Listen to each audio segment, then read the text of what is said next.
jazolar guldastasi. Assalomu alaykum ustozlar. To'polonchi o'quvchilaringiz uchun ajoyib guldasta tayyorlab qo'ydim. Bu jazolar guldastasi.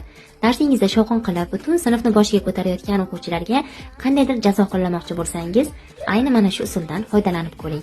Bu guldastamizda o'quvchilar psixologiyasiga salbiy ta'sir o'tkazmaydigan, ularga jismoniy tomondan zo'riqish bermaydigan, kreativ hamda qiziqarli jazo turlari jamlangan. Hozir biringidan ko'rib chiqamiz. Qaysi o'quvchingizni jazolash maqsadida mana shu guldastani taqdim etdingiz va o'quvchi olgan qog'ozchada quyidagicha jazo turlari yozilgan bo'lishi mumkin. Masalan, doskani tozalash. Bir kun davomida ana o'sha o'quvchingiz doskani artish vazifasini to'liq o'z bo'yniga olishi kerak. Keyingi jazo turimizda esa xonani tozalash, tashqariga chiqmaslik. Bir kun davomida o'quvchingiz tanaffusga chiqmasligi kerak. Bu qog'ozchani tanlagan o'quvchi o'zining tengdoshi uchun dars davomida yozilishi kerak bo'lgan barcha konspektlarni yozib berishi kerak. Sinfdagi shkaflarni tozalash. O'tirmaslik. Ma'lum bir vaqt davomida o'quvchi tik turgan holatda darsda ishtirok etadi. Yoki gullarni sug'orish. Shu kabi kreativ jazo turlarini bilishni xohlasangiz, izohlarda plus belgisini qoldiring.